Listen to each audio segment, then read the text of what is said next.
A dog hugs the vet right before being put down. But then she reads its collar and immediately calls 911. This wasn't just a stray. This was a soldier, a worn tag, a name that shouldn't exist, and a number that changes everything. What begins as a simple act of compassion explodes into a deadly secret buried beneath layers of lies, betrayal, and a nationwide conspiracy. Why would someone fake a war hero's death? And who would burn down a clinic to keep the truth buried?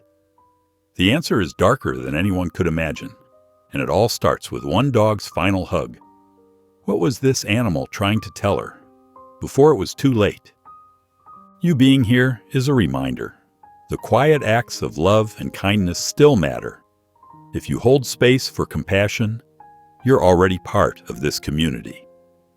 Dr. Rebecca Thornton's hands trembled as she prepared the syringe, her heart heavy in her chest. The German shepherd's warm brown eyes followed her every movement, showing an intelligence that made her pause. Through the years, she had performed this sad duty many times, but something felt different about this one. The fluorescent lights buzzed overhead in the small examination room, casting harsh shadows across the worn linoleum floor. Her clinic wasn't much, just a converted old house with basic equipment, but it was all she had. Bills and final notices were piling up on her desk, but right now, those worries seemed far away as she faced this immediate heartache. "I'm so sorry, sweet boy," she whispered, her voice catching. The dog's ears perked up at her words, and he tilted his head in a way that showed clear understanding. Despite his skeletal frame and matted fur, there was an unmistakable dignity in his bearing. The animal control officer shifted impatiently by the door. "Doc, we've got other stops to make. The shelter's completely full, and we've got no choice here." Rebecca nodded absently, but her professional instincts were screaming at her. This dog's behavior wasn't typical of a stray. The way he sat perfectly still, maintaining eye contact, suggested extensive training. Even in his weakened state, his responses were precise and deliberate. She knelt beside the examination table, and the shepherd immediately pressed his body against her, not in fear, but in what felt like a gesture of comfort, as if he was trying to console her. The contact made her eyes well up with tears. His fur was rough and tangled, but she could feel the gentle thump of his tail against her leg. "Where did you find him?" she asked the officer, buying time as she stroked the dog's bony frame. "Construction site on the edge of town. Workers called it in. No collar, no chip that we could find." The officer checked his watch. "Look, Doc, I know this is hard, but we've got protocol to follow." Rebecca ran her hands along the dog's neck and shoulders, feeling for any signs that might tell his story. Her fingers caught on something, a small ridge of scar tissue under the matted fur. It was a neat surgical scar, the kind made by professional veterinary work. The shepherd turned his head and licked her hand, his eyes never leaving her face. There was something in that gaze, not just intelligence, but a kind of resigned acceptance that broke her heart. He wasn't fighting or trying to escape. He was facing whatever came next with a courage that seemed almost human. "This isn't right," she muttered, more to herself than the officer. Standing up, she moved to her supply cabinet, pretending to reach for something while her mind raced. The dog tracked her movement, his posture alert despite his obvious exhaustion. The clinic's ancient heating system rattled to life, making the dog's ears twitch. But unlike most strays, he didn't startle or bark.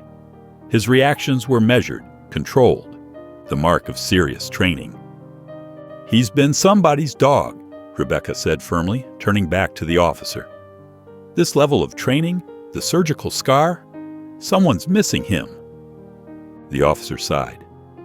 "Doc, we've been through this before. No chip, no collar, no owner coming forward.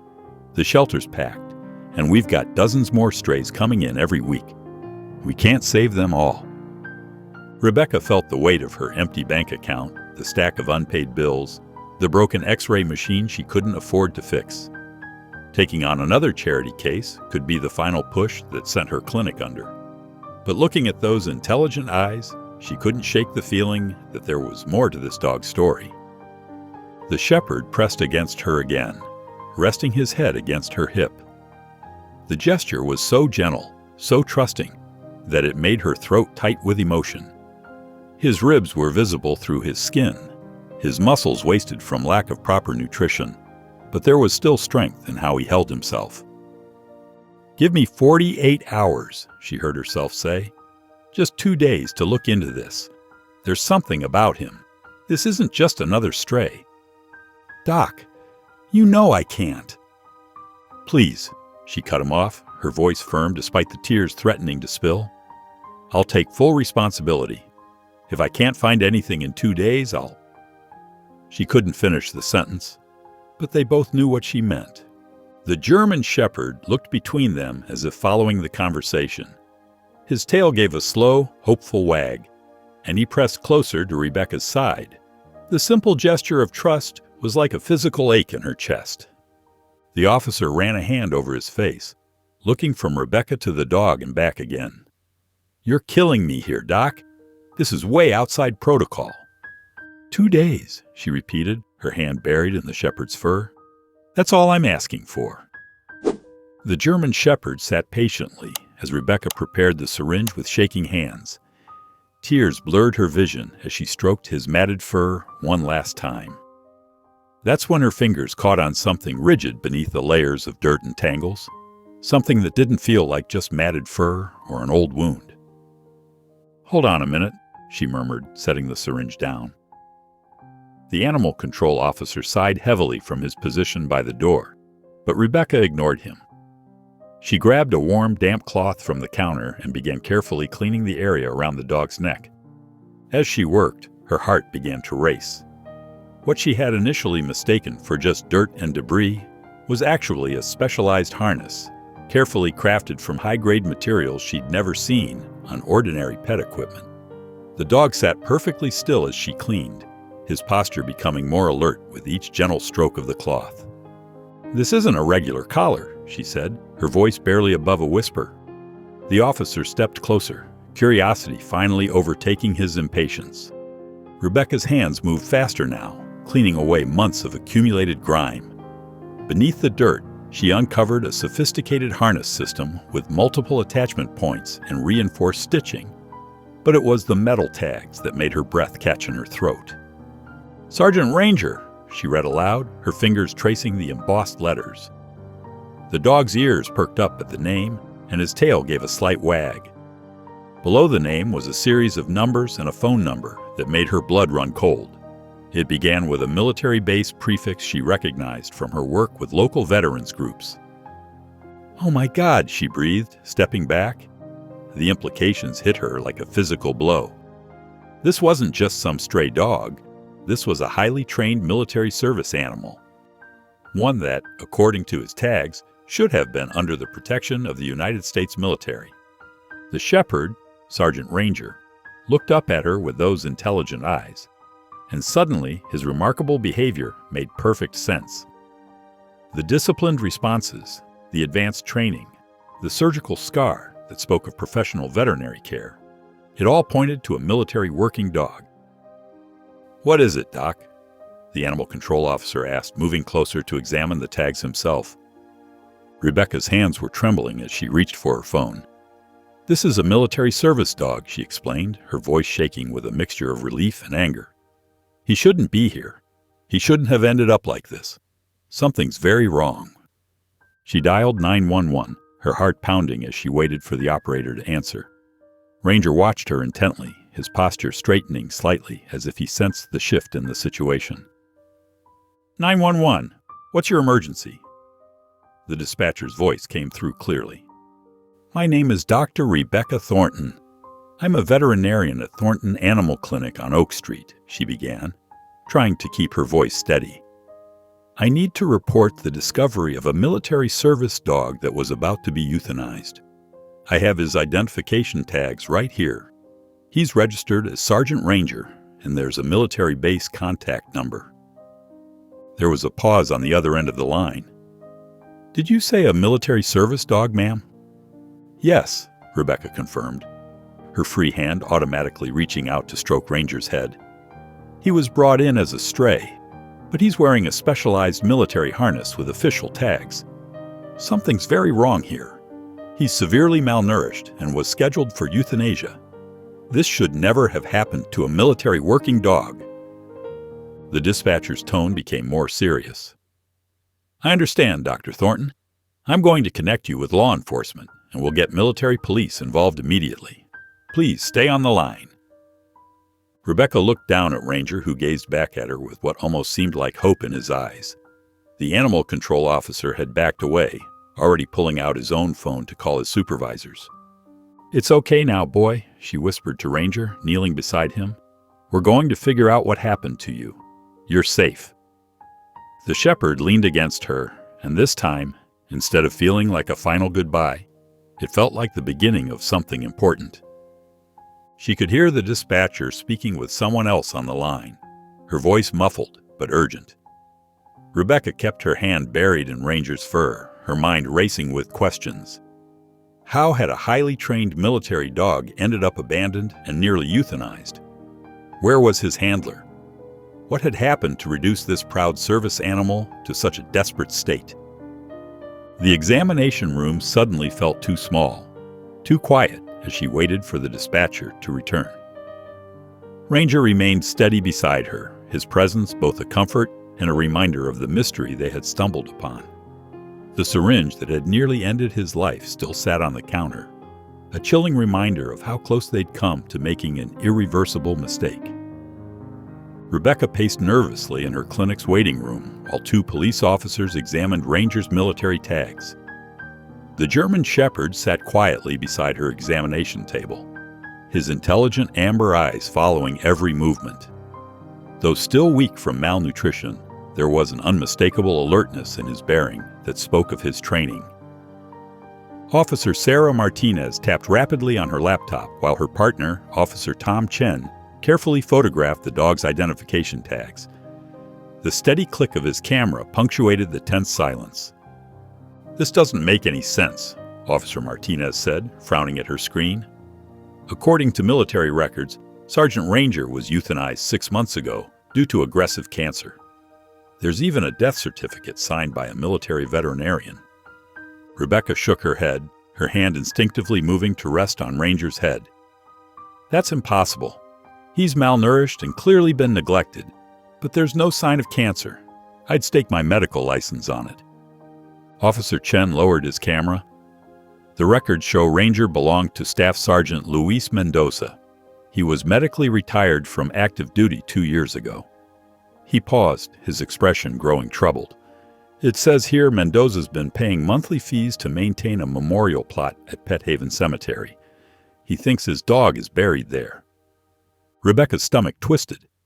The thought of a veteran grieving at an empty grave while his loyal companion suffered alone made her feel sick. Someone needs to contact him immediately. He has to know Ranger's alive. Officer Martinez nodded grimly. I've already put in a call to the military liaison office. They're trying to reach Sergeant Mendoza now. She turned her laptop around, showing Rebecca a service photo of Ranger in his full military gear, standing proudly next to a younger man in combat fatigues. This was taken during their last deployment together. Rebecca studied the image, noting how healthy and strong Ranger had looked. The contrast with his current condition made her heart ache. How could this happen? These dogs are supposed to be protected by military regulations. That's what worries me, Officer Chen said, his voice low. This isn't just a paperwork mix-up. Someone deliberately falsified death records and collected payment for a fake burial. The question is why? The clinic's front door chimed, and a tall man in a police detective's badge entered. His weathered face was serious as he introduced himself as Detective Mike Walsh from the Special Investigations Unit. The military police are getting involved, he announced, kneeling to examine Ranger. The dog remained still, allowing the inspection with military discipline. This isn't the first case we've heard about. We've had reports of other service dogs going missing, but never found one alive before. Rebecca felt her professional anger rising. Someone's been stealing military dogs? But why? They're highly trained and easily identifiable. Detective Walsh stood up slowly, his expression grim.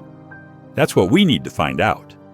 But first, we need to contact Sergeant Mendoza. He deserves to know the truth. Officer Martinez's phone buzzed. She answered it, listening intently before turning to the group.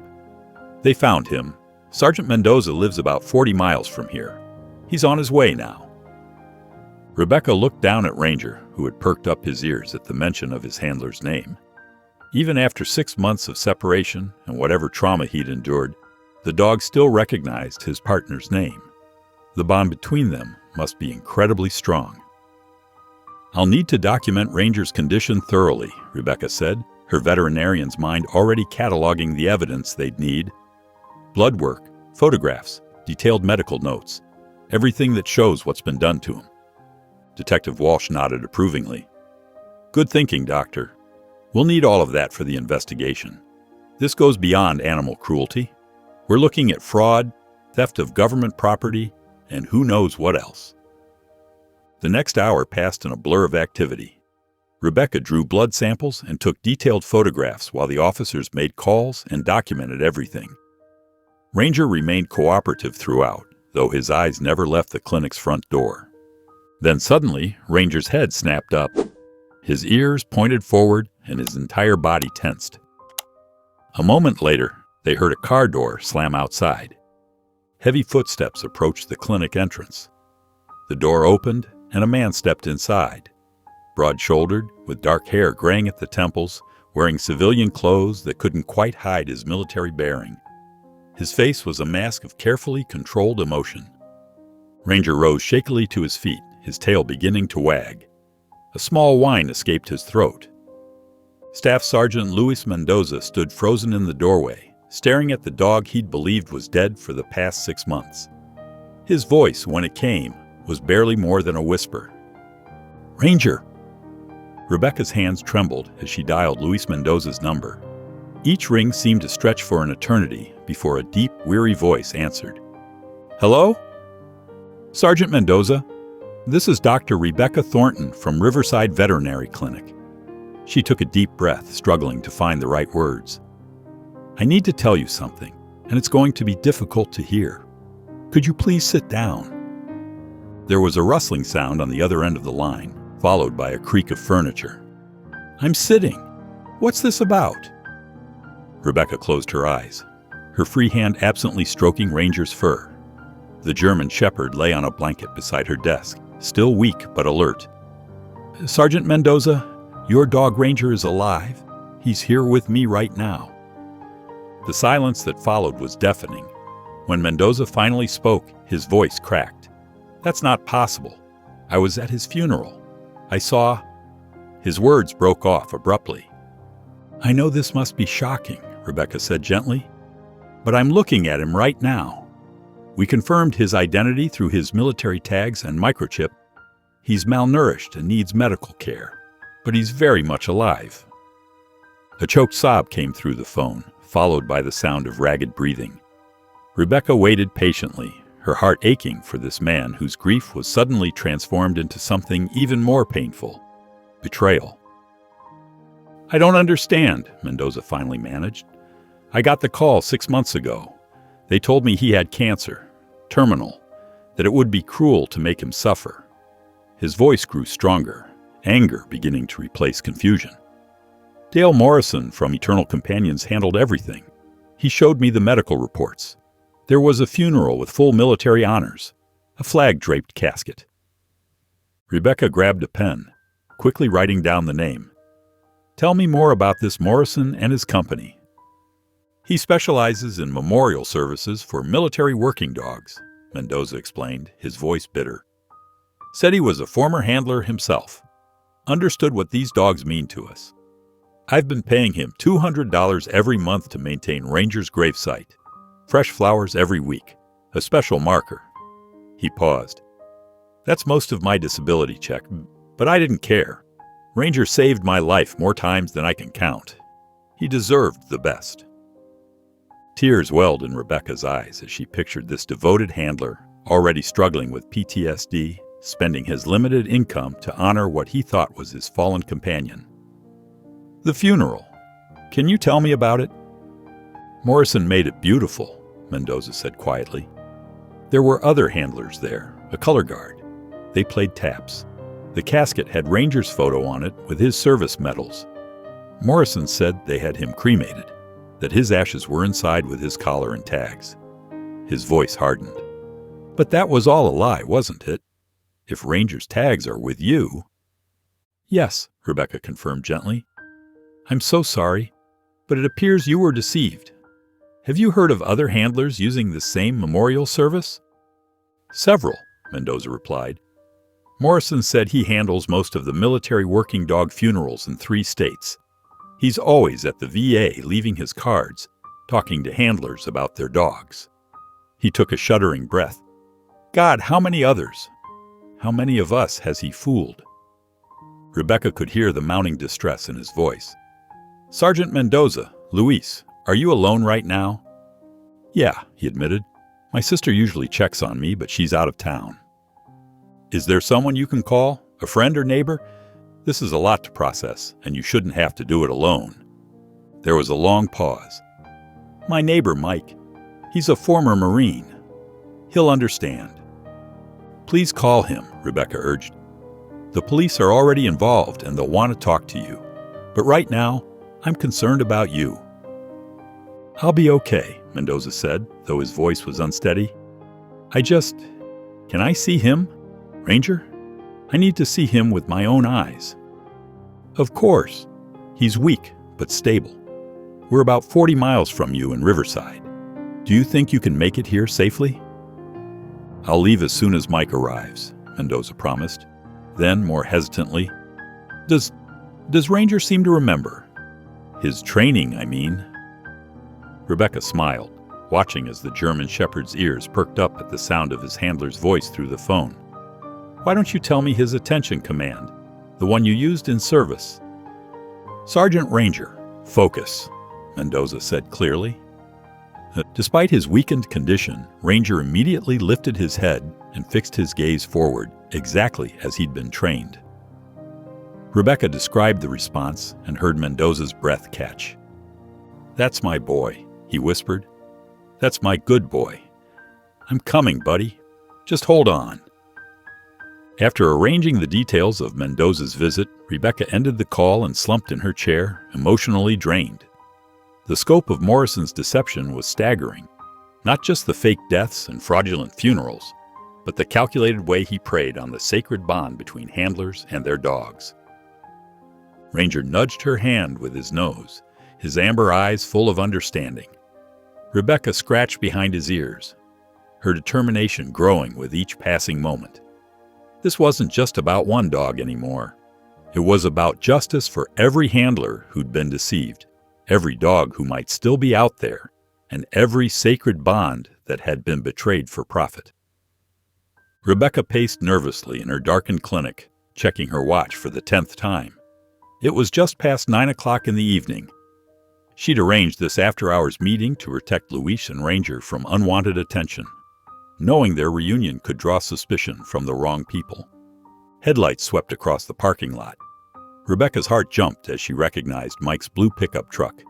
She watched through the window as Luis Mendoza climbed out of the passenger side, his movements stiff with anxiety. Even in the dim light, she could see the tension in his bearing. Dr. Thornton? Luis called softly as she opened the door. Please, call me Rebecca, she said, ushering him inside. Ranger's in the recovery room. Are you ready? Luis nodded, though his hands were shaking. Rebecca led him down the hallway, speaking quietly. He's still weak, but he's been getting stronger every hour, and he definitely remembers his training. They paused outside the recovery room door. Inside, Ranger lay on a thick blanket, his head resting on his paws. At the sound of footsteps, his ears twitched. Sergeant Ranger, Luis said, his voice breaking. Focus. The effect was instantaneous. Ranger's head snapped up, his entire body quivering with recognition. For a split second, nobody moved. Then Ranger struggled to his feet, letting out a high-pitched whine that pierced straight through Rebecca's heart. Oh, God! Luis choked out. He dropped to his knees as Ranger bounded forward, all weakness forgotten. The German shepherd slammed into Luis's chest, nearly knocking him over. His tail wagged so hard his whole body shook as he covered Luis's face with frantic kisses. Luis wrapped his arms around Ranger's neck, burying his face in the dog's fur. Great, heaving sobs racked his body as he held his partner, his friend, his battle buddy who he'd thought was dead. Ranger pressed closer, whining and nuzzling, trying to comfort his handler just as he'd done countless times during Luis's darkest moments. "I'm sorry," Luis kept repeating. "I'm so sorry, boy. I believed them. I should have known better. I should have known you'd never leave me like that." Rebecca wiped tears from her own eyes as she watched their reunion. The bond between them was undeniable, not just a connection between man and dog, but something forged in combat, strengthened by mutual trust and sacrifice. After several minutes, Luis finally looked up at Rebecca, his face wet with tears, but his eyes blazing with anger. "Morrison needs to pay for this. They all do." "Tell me everything you know about him," Rebecca said, pulling up a chair while Luis settled on the floor. Ranger pressed firmly against his side. "Dale Morrison," Luis spat the name like it tasted bitter. "Claims he was a military contractor, handled dogs in Afghanistan, shows up at the VA regularly, talking to handlers about their aging service dogs. He's got this whole speech about dignity and honor, about how these dogs deserve better than to suffer at the end." Luis stroked Ranger's head, his jaw clenched. "He said Ranger had aggressive cancer, showed me medical reports, x-rays, said it would be kinder to let him go peacefully." "And the developer you mentioned on the phone?" Rebecca prompted. "Harrison Blackwood. His company's logo was on all the paperwork. They own the pet cemetery where I thought—" Luis's voice caught. "Where I thought Ranger was buried. Beautiful place, all rolling hills and perfect grass. Morrison said Blackwood donates the plots for service dogs as a way of honoring veterans." Rebecca frowned. "This Blackwood, he's been buying up land all over the region, hasn't he? I've seen his billboards everywhere." "Yeah, he's got developments going up all over. Shopping centers, housing complexes." Luis looked down at Ranger. "But what's the connection? Why fake the deaths of military dogs?" "How many other handlers did Morrison work with?" Rebecca asked. Luis thought for a moment. "At least 6 that I know of personally. But he's been doing this for years, across 3 states. Could be dozens." His face darkened. "All of us paying monthly fees for grave maintenance, special markers, flowers. And all of you believing your dogs were dead, while Morrison and Blackwood—" Rebecca trailed off, the implications hitting her hard. "We need to find out what happened to those other dogs. And we need proof of what they're doing before they realize Ranger's been found." Ranger lifted his head suddenly, looking between Luis and Rebecca with intelligent eyes. Even weakened, his alertness and training were evident in every movement. Luis scratched behind his ears, and Rebecca could see the soldier's hands had stopped shaking. Having his partner back had steadied him, giving him a focus for his anger and pain. "I've got all the paperwork at home," Luis said. "Contracts, receipts, photos from the funeral, even the death certificate Morrison gave me. It's got to be forged." "Good," Rebecca nodded. "We'll need all of it. But Luis," she hesitated, "these men, if they're willing to do this to veterans, to these dogs, they're dangerous. We have to be careful how we proceed." Luis's hand tightened in Ranger's fur. "I'm not afraid of them. And now that I have Ranger back—" He looked down at his dog, his voice fierce with emotion. "We're not letting them hurt anyone else. Are we, boy?" Ranger's tail thumped against the floor in response, his amber eyes alert and ready. Whatever came next, handler and dog would face it together, their bond not just restored, but strengthened by the very betrayal that had tried to break it.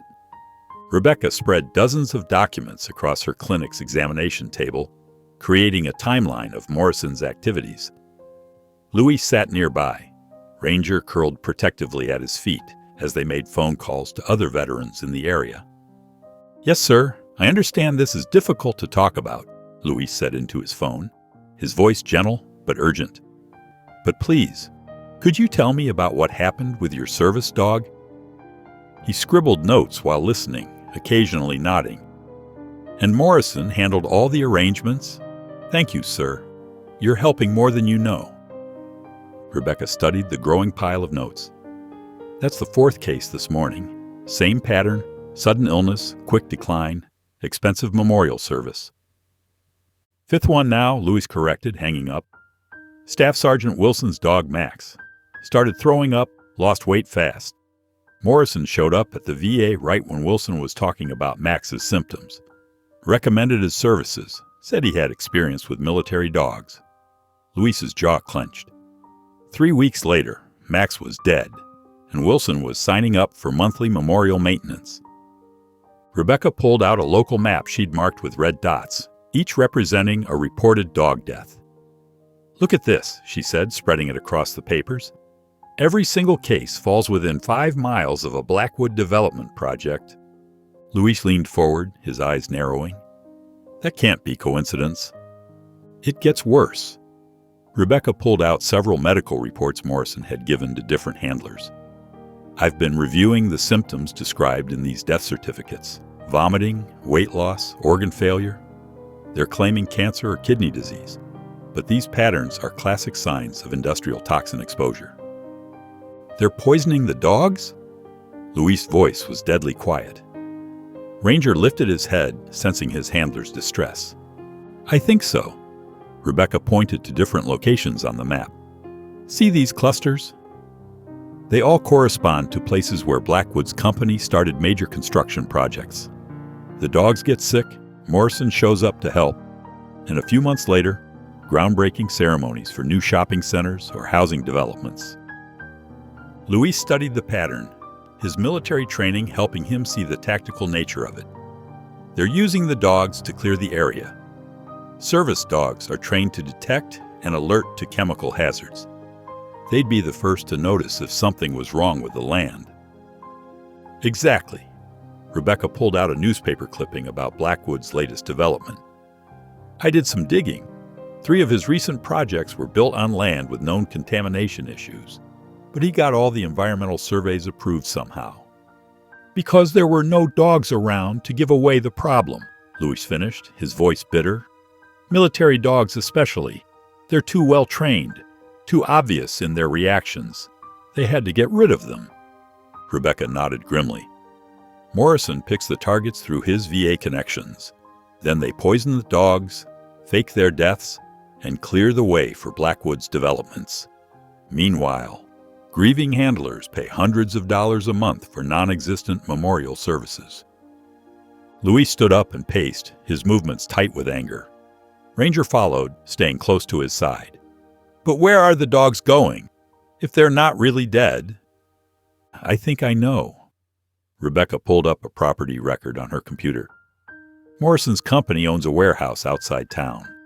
The utilities show massive water usage, way more than a memorial service business would need. And look at these supply orders. Commercial-grade kennels, bulk dog food. They're keeping them somewhere. Louis stopped pacing, his face hard. Using the memorial service as cover while they hold the dogs until construction is finished. Rebecca gathered the documents, organizing them carefully. We have enough here to go to the police. Medical records, financial papers, property documents. It proves Morrison's running a fraud scheme at least. And Blackwood? Louis asked. The pattern's clear, but we need more direct evidence linking him to the poisonings. Rebecca hesitated. The problem is, these men have connections. Morrison's got his military contracts. Blackwood's got half the city council in his pocket. We have to be careful how we handle this. Louis knelt beside Ranger, running his hand over the dog's head. You said the symptoms were from industrial toxins. Could you prove it with blood tests? Rebecca's eyes widened. If we could get samples from other rescued dogs, yes. The toxins leave distinct markers. That would prove it wasn't natural illness. Then we need to find those dogs. Louis stood, a soldier's determination in his stance. Morrison's warehouse. That's where we start. Get proof of what they're doing and find the others. It's dangerous, Rebecca warned. if they realize we're investigating. They already killed these dogs once on paper, Louise said quietly. You think they'd hesitate to do worse to keep this quiet? Rebecca looked at Ranger, remembering how close she'd come to euthanizing him. How many other dogs had been less fortunate? How many veterans were still grieving, paying their disability checks to maintain empty graves while their loyal partners sat in cages somewhere? We need help, she said finally. Legal help, documentation of everything we find, and we need to be ready when they realize Ranger isn't dead. Louise nodded, his hand resting on Ranger's head. The German Shepherd looked up at him with complete trust, the same loyalty that had kept them both alive in combat, now focused on exposing the truth. The bond between them, tested by betrayal but unbroken, would be their strongest weapon against Morrison and Blackwood's cruel scheme. Rebecca and Louise huddled over her laptop in the clinic's back office, surrounded by stacks of environmental reports and property records. The late afternoon sun cast long shadows through the window, while Ranger dozed at their feet, occasionally twitching in his sleep. Look at this, Rebecca said, pointing to a soil analysis report. These samples from Blackwood's newest development site show elevated levels of chromium and arsenic, the exact same toxins that would cause the symptoms described in Morrison's death certificates. Louis leaned closer, his military training helping him spot patterns in the data. And here, the contamination levels spike right before the reported dog deaths. They're deliberately exposing the animals. Rebecca pulled up another document, her hands trembling slightly with anger. I contacted veterinary boards in neighboring states. Morrison's memorial service operates in Virginia and North Carolina, too. The pattern's identical. Service dogs get sick near Blackwood's properties. Morrison steps in with his memorial packages, and the land gets developed months later. How many families? Louis' voice was tight with controlled rage. 43 confirmed cases across 3 states. Rebecca's voice cracked. 43 handlers who think their partners died peacefully, while Morrison charges them monthly fees to maintain empty graves. Louis stood up and paced the small office, his movements sharp with tension. The numbers don't lie. Morrison targets veterans through his VA connections, identifies which ones have service dogs living near Blackwood's planned developments. Then they poison the dogs, probably through contaminated water sources or tainted food. Rebecca nodded, pulling up more files. The toxicology patterns match perfectly. These dogs show acute symptoms consistent with industrial poisoning, vomiting, organ failure, rapid decline. But Morrison tells the families it's cancer or kidney disease, natural causes that wouldn't raise suspicion. And once the dogs are too sick to alert their handlers to environmental hazards? Louis trailed off, his fists clenched. Exactly. The dogs are trained to detect chemical threats. They would have exposed the contamination on Blackwood's properties immediately, but with them gone. Rebecca gestured to a stack of property assessments. Blackwood swoops in, buys the land at reduced prices because of the unknown contamination, then makes millions developing it after minimal cleanup. Louis picked up one of Morrison's memorial service brochures, its glossy surface promising eternal honor for your faithful companion in elegant script. $250 per month for premium grave maintenance.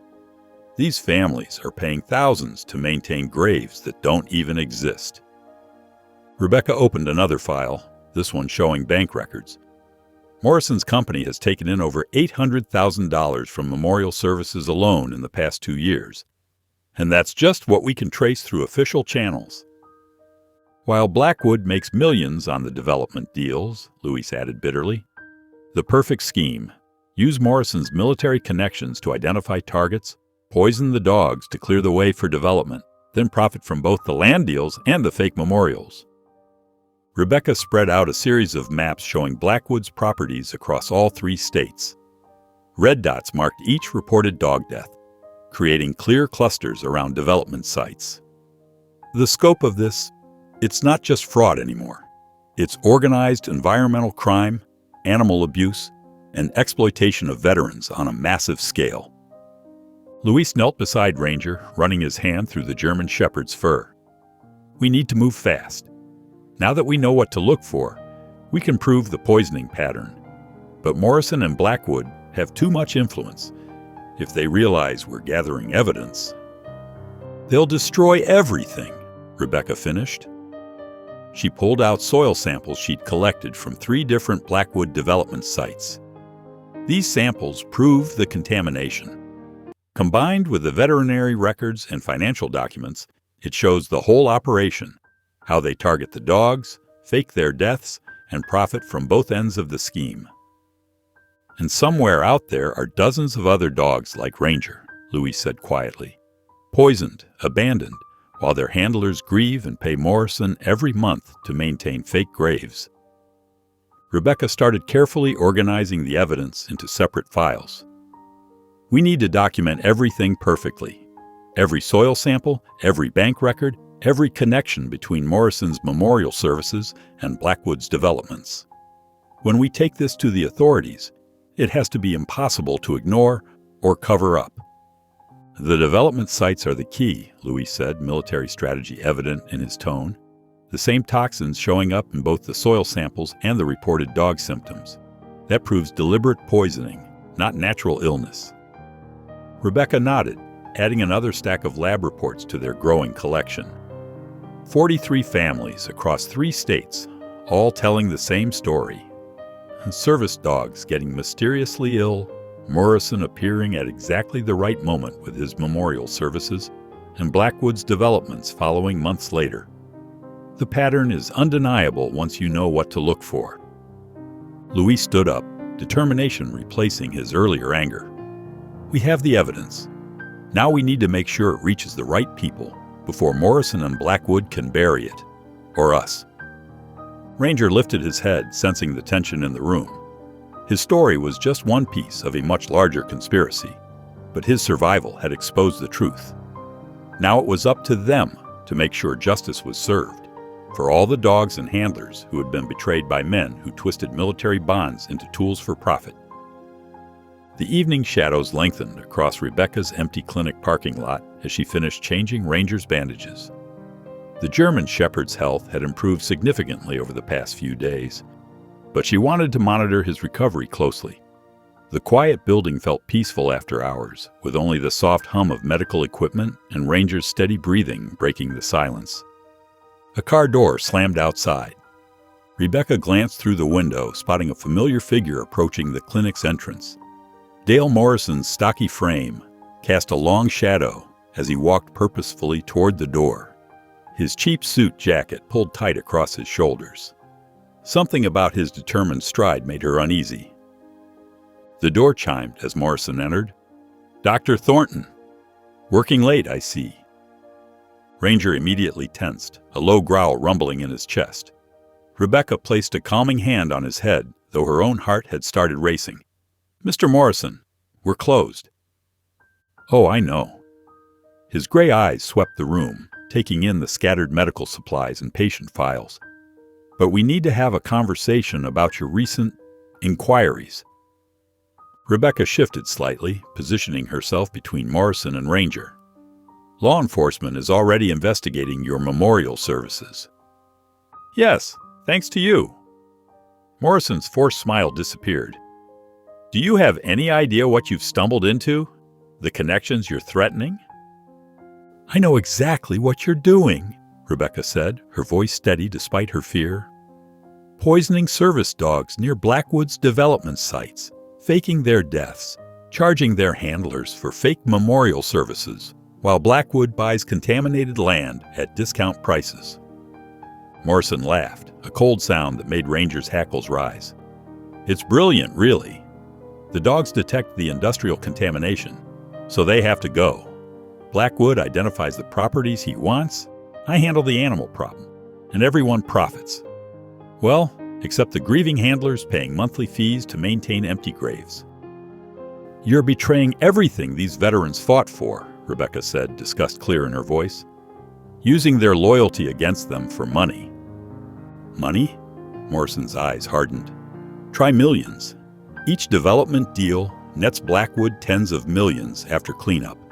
My memorial services are just a bonus. though $800,000 in grief payments isn't bad for 2 years' work. He stepped closer, forcing Rebecca to back up against the examination table. But you had to play hero, didn't you? Couldn't leave well enough alone when you found one mangy shepherd? Rebecca glanced at her phone on the counter, just out of reach. Morrison followed her gaze and smiled. Looking for this? He pulled her phone from his pocket. Grabbed it when I checked your office earlier. Can't have you calling for help. People know what you're doing, Rebecca said. The evidence. Will burn, Morrison finished, pulling a small gas can from behind the reception desk. Just like this clinic. Just like you. Rebecca's eyes widened as Morrison began splashing gasoline around the room. You can't. Can't what? Murder a nosy vet who got too close? Morrison's laugh was ugly. Blackwood's already arranging the cover story. Tragic electrical fire. Such a shame about the dedicated doctor who died trying to save the animals. Ranger lunged forward, but his weakened condition slowed him. Morrison easily sidestepped, kicking the shepherd hard in the ribs. Still some fight in you, mutt? Don't worry. You'll get a proper death this time. Rebecca tried to run for the back door, but Morrison caught her arm, throwing her roughly against the wall. It didn't have to be this way. You could have stayed quiet, kept treating pets and paying your bills. Instead, you had to dig deeper, had to care about some broken-down military dogs and their pathetic handlers. He pulled out a lighter, flicking it open. The small flame danced in the growing darkness. 43 families across 3 states, and not one suspected anything until you found Ranger. Blackwood's going to be furious about losing such a perfect operation. But at least we can tie up loose ends. They'll know it was you, Rebecca said, trying to keep him talking while she inched toward the fire extinguisher. They'll know nothing. Morrison's voice was cold. Just another tragic accident in a struggling rural clinic.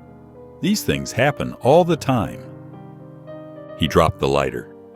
Flames erupted instantly, racing along the trails of gasoline. Thick smoke began filling the room as Morrison backed toward the exit. Goodbye, Doctor. Thanks for the motivation to retire early. Can't run memorial services with the feds asking questions, but I've made enough to disappear comfortably. Rebecca coughed as acrid smoke burned her throat. The fire spread rapidly, cutting off her path to both exits. Through the growing flames, she watched Morrison calmly walk out the front door, leaving her trapped in the burning building with a weakened Ranger. The heat intensified as fire consumed her life's work. Medical supplies melted, equipment sparked, and precious patient records turned to ash. But worse than the destruction was the knowledge that Morrison would escape, free to destroy more lives with his cruel scheme. The smoke grew thicker, making it harder to breathe. Rebecca dropped to her knees, pulling Ranger close as flames surrounded them. After everything they'd uncovered, after all the evidence they'd gathered, it couldn't end like this. Not with Morrison walking away while she and Ranger burned with the proof of his crimes. But as darkness crept into the edges of her vision, Rebecca realized she had no way out. The fire had spread too quickly, too completely. Morrison had planned this carefully, ensuring no escape. Her last conscious thought was of the 43 families still grieving their beloved companions, unaware that their pain had been manufactured for profit by men without conscience or honor. Through the thickening smoke, Rebecca fought to stay conscious. Her lungs burned with every breath as she crouched low beside Ranger, trying to think clearly despite the growing panic. The German shepherd pressed against her leg, his military training evident in his alert posture despite his weakened condition. "We need to find a way out, boy," she whispered hoarsely. A crash echoed from the front of the clinic as burning debris fell, blocking their path to the main entrance. The heat was becoming unbearable, making Rebecca's skin feel tight and painful. She could hear Morrison moving outside, checking the windows to make sure they remained trapped. Ranger's ears suddenly pricked forward. He nudged Rebecca's hand urgently, pulling her toward the back hallway. Years of military service had honed his senses. He could detect paths through the smoke that Rebecca's human eyes couldn't see. "Okay," "I trust you," she said, gripping his harness. They moved carefully through the corridor, staying low where the air was clearest. Rebecca's knowledge of the building's layout told her the back exit was their best chance, but the smoke was so thick she could barely see 3 feet ahead. Ranger, however, moved with purpose, guiding her around fallen equipment and burning debris. A loud crack above them made Rebecca look up just as part of the ceiling began to collapse. She yanked Ranger backward just in time as burning boards crashed down where they had been standing. The heat was intense, making her eyes water and her throat feel like sandpaper. "Good boy," she gasped, patting Ranger's side. "Keep going." They had almost reached the back hallway when Morrison's voice cut through the roar of the flames. "Still alive in there, Doctor?" "Don't worry, the smoke will get you before the fire does." Rebecca's heart pounded as she heard him moving around to the back of the building.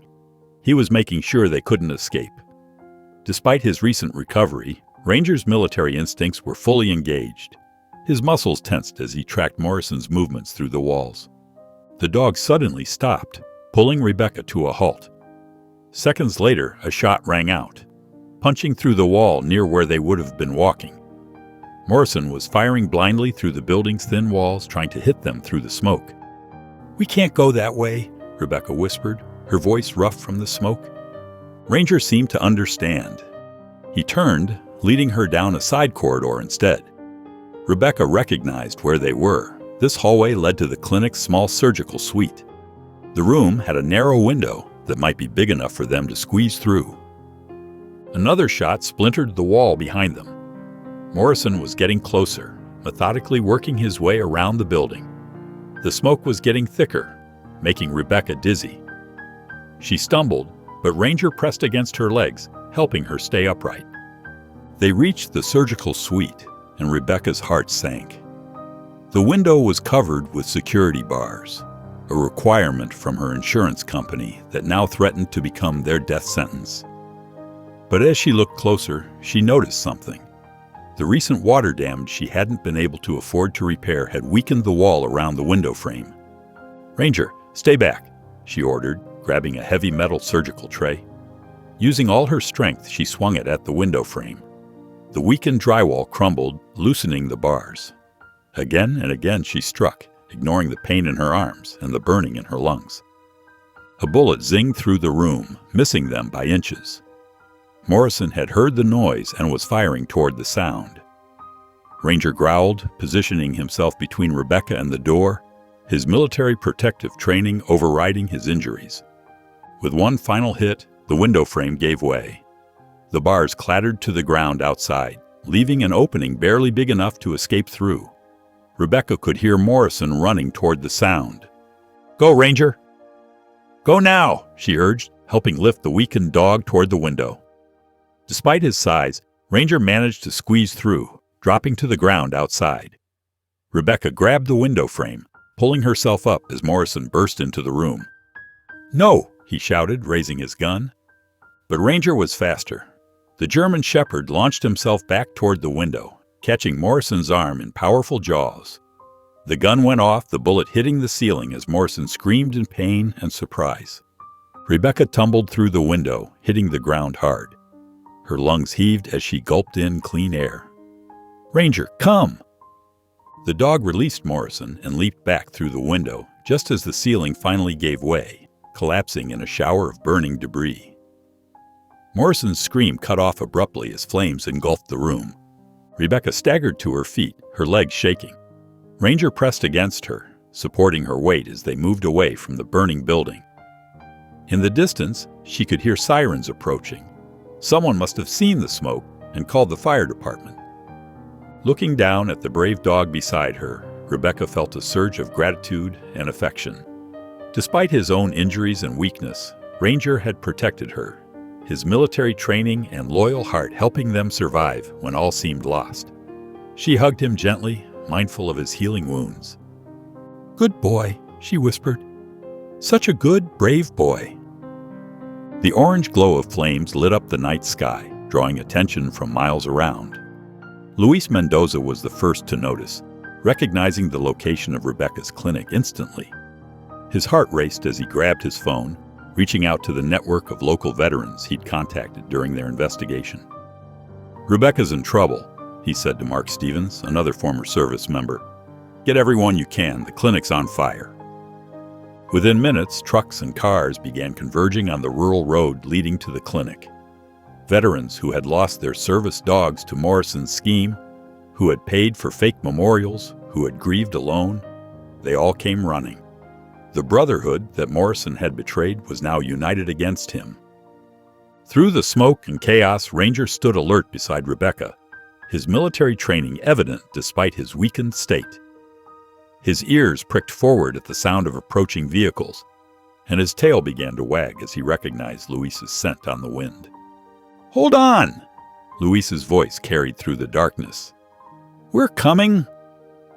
Morrison emerged from the shadows, his face twisted with rage and desperation. "Stay back!" he shouted, waving his gun wildly. "This doesn't concern any of you!" But the veterans kept coming. They moved with the coordinated precision of their military training, spreading out to surround Morrison. Mark Stevens, a former Marine with gray in his beard, stepped forward. "You made it our concern when you betrayed our trust," Mark said, his voice steady and cold. "When you took our companions and turned our grief into profit." Morrison's hand shook as he pointed the gun at different targets, realizing he was surrounded. The fire behind him grew more intense, and parts of the clinic's roof began to cave in with thunderous crashes. Ranger suddenly tensed, his nose working the air. Despite his recent recovery, his tracking instincts remained sharp. He caught a scent through the smoke and began pulling Rebecca away from their current position. Seconds later, a section of the burning wall collapsed exactly where they had been standing. "The building's going!" someone shouted. "We need to get clear!"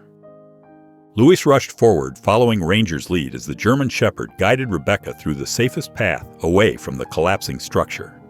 Other veterans moved in formation, creating a protective barrier between Morrison and the escapees. "You don't understand," Morrison said, his voice cracking. "I had to do it. Blackwood was paying me to poison our dogs?" Another veteran interrupted. "To fake their deaths and abandon them to die?" The accusation hung in the air as more veterans stepped forward, each face showing the pain of betrayal and loss. Morrison's gun hand dropped slightly as he faced the community he had systematically deceived.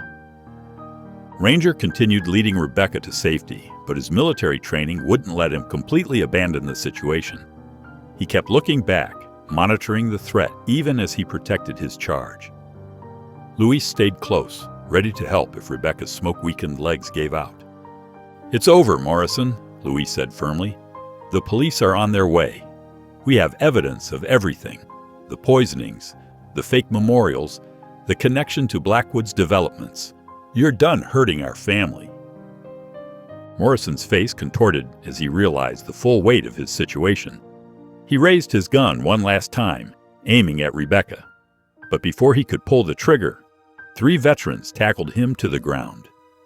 The gun skittered across the gravel as Morrison was subdued by the very people he had wronged. The wail of approaching sirens filled the air as police cars and fire trucks raced toward the scene. Rebecca sagged against Luis, exhausted and smoke-stained, but alive. Ranger pressed against her other side, offering support despite his own weakened condition. "You saved my life," she whispered to the dog, running her hand over his fur. "Both times. First at the clinic when I almost—" She couldn't finish the sentence, remembering how close she'd come to euthanizing him. Luis smiled gently. That's what he was trained for. Protecting those who need him. That's what we all were trained for.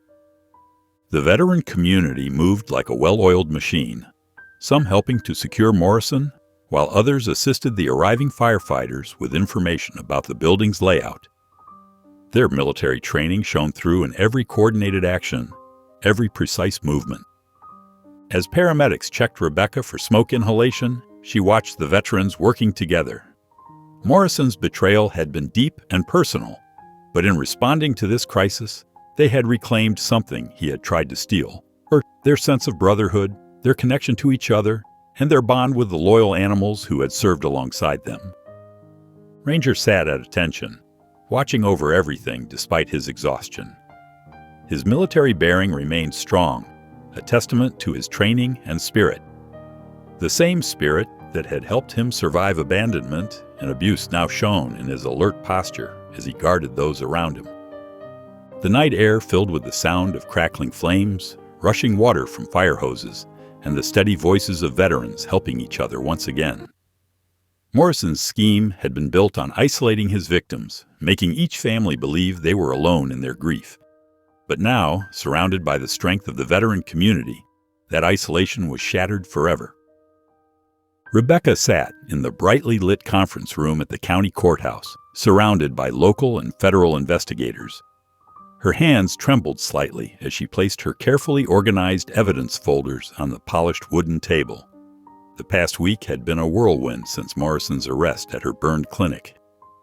"Dr. Thornton," Special Agent Carter began, his voice gentle but professional, "please walk us through what you discovered about the soil samples."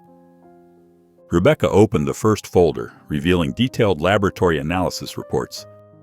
These samples were taken from 3 different development sites owned by Harrison Blackwood. The chemical composition shows dangerous levels of industrial toxins, the same compounds that would cause the symptoms reported in the service dogs before their supposed deaths.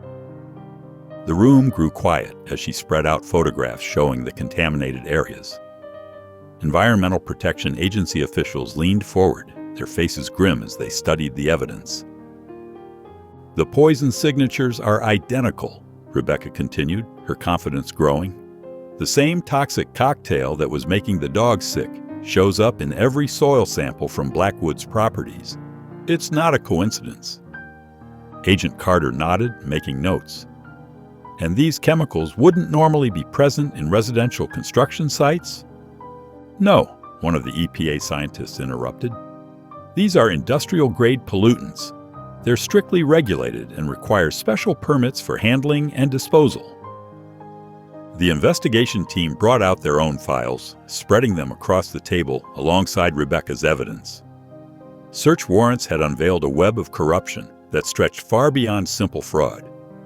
"We've uncovered emails between Blackwood and several local officials," Agent Carter explained, sliding documents toward Rebecca. "Planning commissioners, zoning board members, even a county supervisor, all accepting bribes to fast-track his development permits without proper environmental reviews." Rebecca's eyes widened as she read through the correspondence. They knew about the contamination? They did more than know about it, another agent added. They actively helped cover it up. Blackwood was buying contaminated industrial properties at rock-bottom prices, then using Morrison to help him flip them into residential developments without proper cleanup. The scope of the conspiracy stunned Rebecca. What had started with her saving one German shepherd had unveiled a massive criminal enterprise. She thought of all the families who might have unknowingly bought homes on poisoned land if this hadn't been stopped.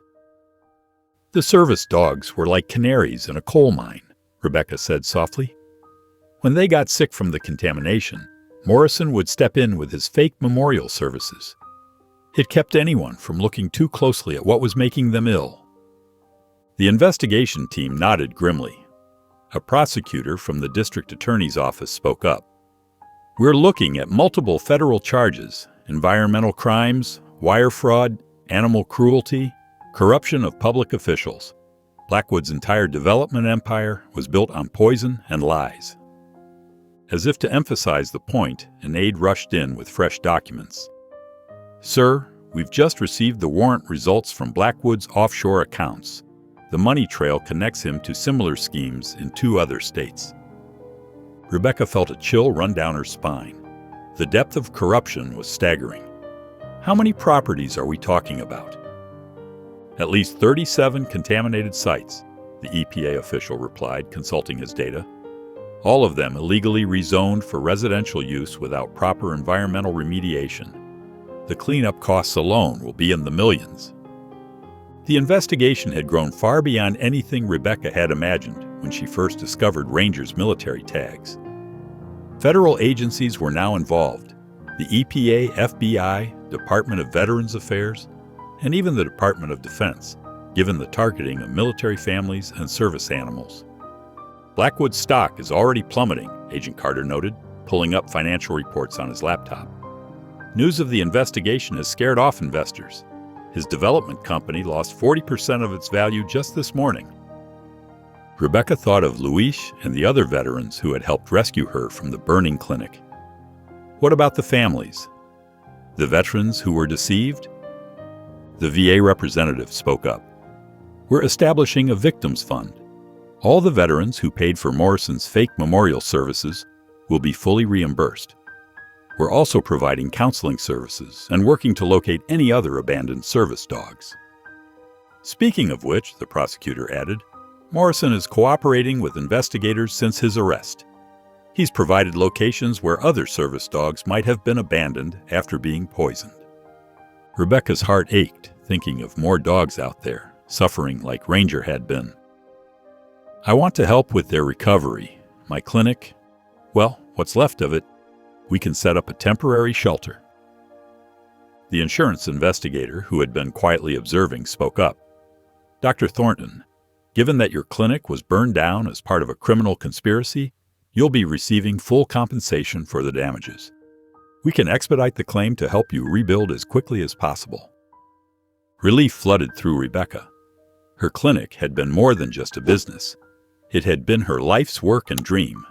Now she would have the chance to rebuild it better than before, with a special focus on helping rescued service animals. The meeting continued as more evidence poured in.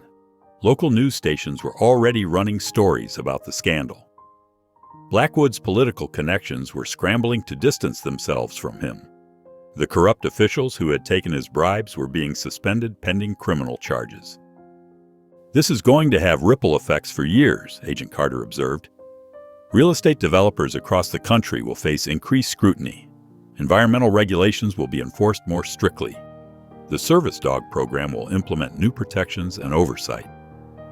Rebecca gathered her files, feeling both exhausted and satisfied. What had started with her trust in one dog's gentle spirit had grown into something that would help protect countless others, both animals and humans, from exploitation and harm. As she left the courthouse, she saw Luis waiting with Ranger in the parking lot. The German Shepherd's health had improved dramatically in the weeks since his rescue. His coat was shining again, and his eyes were bright and alert. He represented all the good that could come from standing up against corruption and greed. How did it go? Luis asked as Ranger trotted over to greet Rebecca. Better than we could have hoped, she replied, kneeling to scratch behind Ranger's ears. Justice is coming. Not just for Ranger, but for everyone they hurt. The autumn wind whipped through the empty streets of downtown as Morrison burst through the back door of the county courthouse. His expensive suit was disheveled, his face twisted with desperation as he fled from the approaching sirens. The evidence against him and Blackwood had become overwhelming, and now his carefully constructed scheme was crumbling around him. Police cruisers converged from multiple directions, their red and blue lights painting the buildings in alternating colors. Morrison darted into an alley, his polished shoes slipping on wet pavement as he searched frantically for an escape route. But the veteran community he had betrayed was ready for him.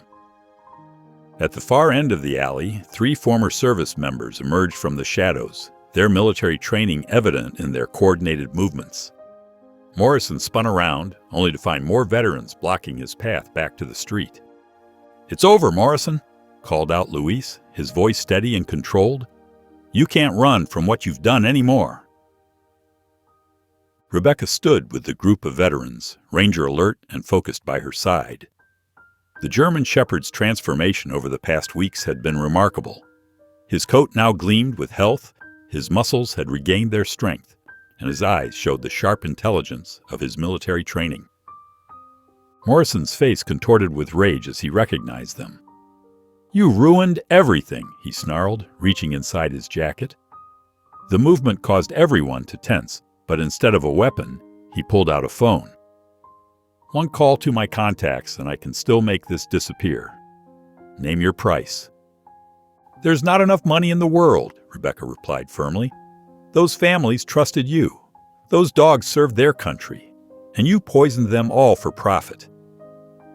Police officers began to appear at both ends of the alley, their weapons drawn. "Dale Morrison," an officer called out through a megaphone, "you are under arrest for fraud, conspiracy, animal cruelty, and attempted murder. Put your hands where we can see them." Morrison's eyes darted wildly between the closing forces. In a burst of desperate movement, he lunged toward Rebecca, grabbing her arm and yanking her against him as a human shield.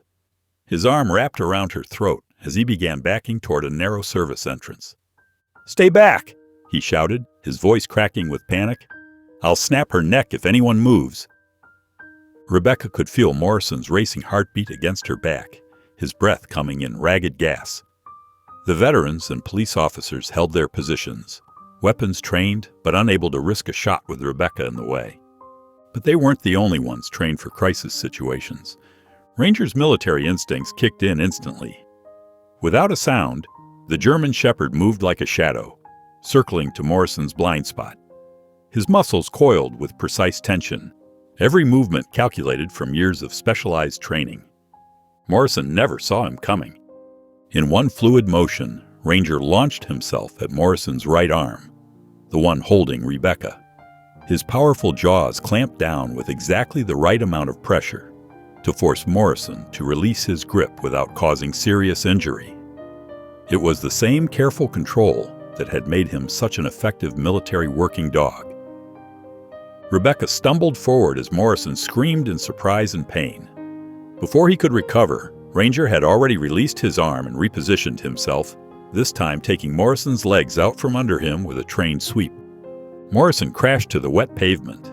In seconds, the veterans were on him, their movements precise and coordinated as they secured his arms behind his back. The police rushed in with handcuffs as Ranger stood guard, his posture alert but controlled. "You okay?" Louise asked Rebecca as she caught her breath. She nodded, watching as Morrison was read his rights. "I'm fine. That was incredible." She turned to Ranger, who maintained his professional demeanor despite the chaos. He remembered every bit of his training, even after everything they did to him. Louise smiled proudly. Military dogs never really forget. The bond, the training, the dedication, it becomes part of who they are. He knelt beside Ranger, finally giving him the release command that let the dog relax from his guard position. "Good boy, Sergeant. Mission accomplished." Ranger's tail wagged as he accepted praise from his handler, but his eyes kept tracking Morrison as the police led him away. The man who had betrayed so many military families and their loyal companions was finally facing justice, thanks in part to the very training and dedication he had tried to exploit. The veterans gathered around Ranger, each taking a moment to acknowledge his service. These men and women understood better than anyone the deep bond between handlers and their military working dogs. They had all witnessed that connection in combat zones where trust meant survival. "We found documentation in Morrison's office," one of the police officers informed them. "Details about every dog he poisoned, every family he scammed. The DA says it's enough to put him away for decades." Rebecca watched as Morrison was placed in a police car, his former military bearing completely crumbled. What about the other dogs? The ones who survived the poisoning? "Search teams are already following up on Morrison's records," Louise explained. "Any surviving dogs will be reunited with their handlers, just like Ranger. And this time, they'll get the care and respect they deserve." Ranger pressed against Rebecca's leg, his mission completed, but his protective instinct still active. She scratched behind his ears, marveling at how this one dog's survival had led to the exposure of such a massive conspiracy. His loyalty and training had not only brought down Morrison, but would help restore justice for dozens of military families and their beloved companions. The police cars began pulling away, their lights still flashing in the growing darkness. The veterans exchanged quiet nods of satisfaction, their unofficial mission accomplished. They had protected their own, both human and canine, just as they had done in service. Louise attached Ranger's leash, the simple action filled with the weight of their restored bond. "Ready to head home, partner." Ranger's tail wagged as he fell into perfect heel position beside his handler, his bearing both professional and content. Despite the trauma he had endured, his spirit remained unbroken. In the end, his training, loyalty, and the dedication of those who refused to abandon him had brought truth to light and justice to those who had betrayed their sacred trust. The military base's parade ground buzzed with anticipation on a crisp autumn morning. American flags fluttered in the breeze as hundreds of people gathered for what the media was calling the Great Reunion. Bleachers filled with families, veterans, and supporters faced a stage draped in red, white, and blue bunting. Rebecca sat in the front row beside Luis and Ranger, watching as television crews set up their equipment. The story had captured national attention, not just the exposure of Morrison and Blackwood's cruel scheme, but the upcoming reunion of 37 military service dogs with their handlers. The federal prosecutor just announced Blackwood's plea deal, Luis said, showing Rebecca a news alert on his phone. 25 years for environmental crimes, conspiracy, and animal cruelty. No chance of parole. Rebecca nodded with satisfaction. And Morrison? 30 years. The judge made sure his sentences for fraud, attempted murder, and animal abuse would run consecutively instead of concurrently. He'll be an old man before he sees freedom again. On stage, a series of photographs began appearing on large screens, evidence of Blackwood's contaminated development sites, each one connected to a poisoned service dog. The investigation had revealed how the developer had used toxic industrial waste to cut costs, then arranged for Morrison to poison military dogs who might have detected the contamination with their enhanced senses. 3 city council members and the county commissioner lost their jobs over this, Rebecca noted.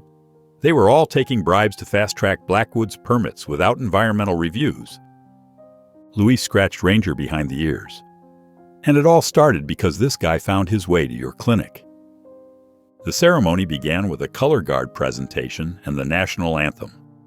The base commander stepped to the podium, his voice carrying across the hushed crowd. Today, we right a terrible wrong, he declared. We restore sacred bonds that should never have been broken. And we renew our commitment to honor the service of all who wear our nation's uniform, human and canine alike. A large video screen showed footage from the investigation's aftermath. Teams of federal agents and veterinarians had worked around the clock, following Morrison's detailed records to locate every surviving dog. Some were found in abandoned buildings, others in makeshift kennels on remote properties. Despite their ordeal, their military training had helped them survive. The base commander continued, "These dogs and their handlers served together in combat zones, saving countless lives. The trust between them represents the very best of our military tradition. Those who sought to profit by breaking that trust have now faced justice." Rebecca felt tears in her eyes as the first reunions began. One by one, handlers approached the stage as their dogs were brought out. Despite months of separation and trauma, the bonds remained unbroken. Each reunion brought cheers and applause from the crowd. A soldier dropped to his knees as his Belgian Malinois raced into his arms, both of them trembling with emotion. A female Marine wept openly as her German Shepherd covered her face with kisses. A retired Air Force sergeant held his Labrador Retriever close, whispering thanks to God for their reunion. Television cameras captured every moment as the stories emerged. One dog had detected an IED that saved an entire patrol. Another had protected his wounded handler for 6 hours until help arrived. Each reunion represented not just a partnership restored, but a debt of honor repaid. Midway through the ceremony, the base commander addressed the broader implications. This case has led to new federal legislation strengthening protections for military working dogs. Never again will these heroes be vulnerable to such exploitation. Their service will be honored, their care guaranteed, and their bonds with their handlers protected by law. The crowd rose in a standing ovation as the final numbers were announced. 37 dogs rescued, 43 corrupt officials removed from office, 12 development sites now under environmental cleanup orders, millions of dollars in restitution to the affected military families. But the statistics couldn't capture the emotional impact of watching each handler reconnect with their four-legged battle buddy. Every reunion represented a unique story of service, sacrifice, and an unbreakable bond of trust. A golden retriever who had served 3 tours in Afghanistan practically knocked over his handler in joy. A specialized search dog who had cleared hundreds of buildings in Iraq stood at perfect attention until given permission to greet his partner. A patrol dog who had protected forward operating bases in Syria demonstrated his training remained intact even after months of separation. Rebecca watched it all through tears of joy, remembering how close Ranger had come to being euthanized that day in her clinic. Now he sat proudly in his service vest, representing hope and justice for all military working dogs. The ceremony concluded with a special recognition of the veterinarians, law enforcement officers, and military personnel who had helped expose the conspiracy. Rebecca found herself called to the stage, where the base commander presented her with a civilian service medal. Dr. Rebecca Thornton's dedication to the truth saved not just one military working dog, but revealed a system of corruption that threatened many more, he announced. Her courage in the face of danger and her commitment to justice exemplify the values we hold dear. As the ceremony ended, families and handlers mingled on the parade ground, sharing stories and celebrating reunions. News crews conducted interviews while photographers captured the joyful moments. But the most powerful images needed no explanation. They were written in every tail wag, every loving embrace, every handler dog team restored to wholeness. Luis watched a young soldier teaching his dog that their old hand signals still worked. You know what amazes me? Even after everything they went through, these dogs still trust us, still want to work, still want to serve.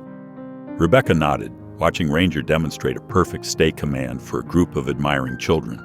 That's why they're heroes, not just for what they did in combat, but for their capacity to forgive and keep giving their all. The autumn sun began to set on the parade ground, but no one seemed eager to leave. This day represented more than just 37 reunions. It was a restoration of faith in the systems meant to protect those who serve. The bonds between handlers and their military working dogs had proved stronger than greed, stronger than corruption, stronger than cruelty. 6 months after the great reunion ceremony, Rebecca stood in front of her newly rebuilt clinic, barely recognizing the modern facility that had risen from the ashes of Morrison's attack. The 2-story building gleamed in the morning sun, its walls adorned with murals of service dogs in action. A sign above the entrance read, Thornton Veterans Animal Care Center, serving all who served. Letters and donations had poured in from across the country after the national news coverage. Veterans organizations, animal welfare groups, and ordinary citizens touched by the story had contributed to create something far beyond Rebecca's original small practice.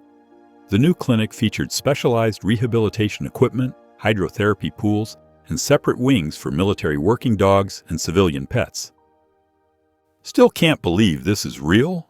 Luis asked, coming up beside her with Ranger at his heel. Rebecca smiled, leaning into his embrace. Sometimes I wake up thinking it was all a dream. The old clinic burning down, exposing the conspiracy, finding you. She turned to face him, her engagement ring catching the sunlight. Their romance had blossomed naturally in the months following Morrison's arrest. Long conversations while caring for Ranger had revealed their shared values, their commitment to service, and their deep understanding of trauma and healing. Luis's quiet strength complemented Rebecca's passionate dedication, while their mutual love for Ranger created an unshakable foundation. Inside the clinic, the morning routine was already underway. The rehabilitation wing echoed with the sound of paws on treadmills as recovering service dogs worked to regain their strength. Ranger padded through the facility with practiced ease, checking on each patient. His own recovery had been remarkable, and he now served as the clinic's unofficial therapy dog, helping calm nervous animals and demonstrating exercises for those in rehabilitation. Remember when you first found him?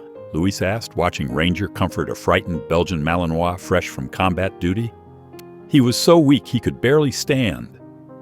Rebecca nodded, her throat tight with emotion. Now look at him. He's helped rehabilitate dozens of other dogs. It's like he understands exactly what they're going through. The weeks flew by in a blur of wedding preparations and clinic operations. Rebecca and Luis had chosen to hold their ceremony in the clinic's outdoor therapy garden, a peaceful space where recovering animals could safely exercise. It seemed fitting to celebrate their love in the place where it had first taken root. On the morning of the wedding, the garden was transformed with white chairs and floral arches. Veterans and their service dogs filled the seats alongside Rebecca's regular clients and their pets. The base commander, who had presided over the reunion ceremony, sat in the front row, representing the military's ongoing support for their mission. Luis stood at the altar in his dress uniform, his combat medals gleaming. His eyes widened as Rebecca appeared in a simple white dress, carrying a bouquet of wildflowers. But it was Ranger who stole the show, trotting down the aisle in a specially made service vest with a small pillow carrying the rings secured to his back. The ceremony celebrated not just Rebecca and Luis's love, but the larger healing their union represented. The officiant spoke of how their commitment to truth and justice had restored faith in the bonds between handlers and their military working dogs. He praised their dedication to continuing that mission through the new clinic. "These rings," he announced as Ranger presented the pillow with perfect military precision, "represent not just the union of two hearts, but the triumph of loyalty over betrayal, of healing over harm, of love over fear." Luis's hands trembled slightly as he slipped the ring onto Rebecca's finger. "You saved more than Ranger's life that day," he whispered. "You gave me back my hope, my purpose, my future." Rebecca's voice shook with emotion as she placed Luis's ring. "You and Ranger showed me that doing what's right, no matter the cost, can change the world. You made me brave enough to fight for justice." After they were pronounced husband and wife, Ranger let out a joyful bark that set all the other dogs in attendance howling in celebration. The garden filled with laughter and applause as Rebecca and Luis sealed their vows with a kiss. The reception that followed was unlike any other wedding celebration. Service dogs in formal vests mingled with civilian pets, while veterans shared stories with Rebecca's regular clients. The cake featured a miniature German Shepherd in dress uniform alongside traditional bride and groom figures. As evening fell, Rebecca surveyed her expanded clinic with pride. The rehabilitation wing was already booked months in advance, with military units across the country requesting specialized care for their working dogs. The civilian practice continued to serve the local community, while a new training program helped other veterinarians learn to work with service animals. Ranger had settled into his role as the clinic's ambassador, helping new arrivals feel safe and demonstrating remarkable intuition about which patients needed extra attention. His own trauma had transformed into a gift for healing, showing other injured animals that recovery was possible. "What are you thinking about?" Luis asked, joining Rebecca at the window overlooking the therapy garden. "How much can change in a year?" she replied. "From almost having to close the clinic to building this amazing new facility. From almost euthanizing Ranger to helping him become a healer himself. From being alone to finding you." Luis wrapped his arms around her as they watched Ranger lead a limping young military dog through a gentle exercise routine in the garden. Sometimes the worst moments in our lives lead us to exactly where we're meant to be. Rebecca turned to kiss her new husband, their wedding rings catching the last rays of sunset. In the garden below, Ranger looked up at them and wagged his tail, a living symbol of how love and loyalty could triumph over the darkest betrayals. Thank you for watching. If even one moment stayed with you, don't forget to subscribe. I'll be here tomorrow with another story that speaks to the heart.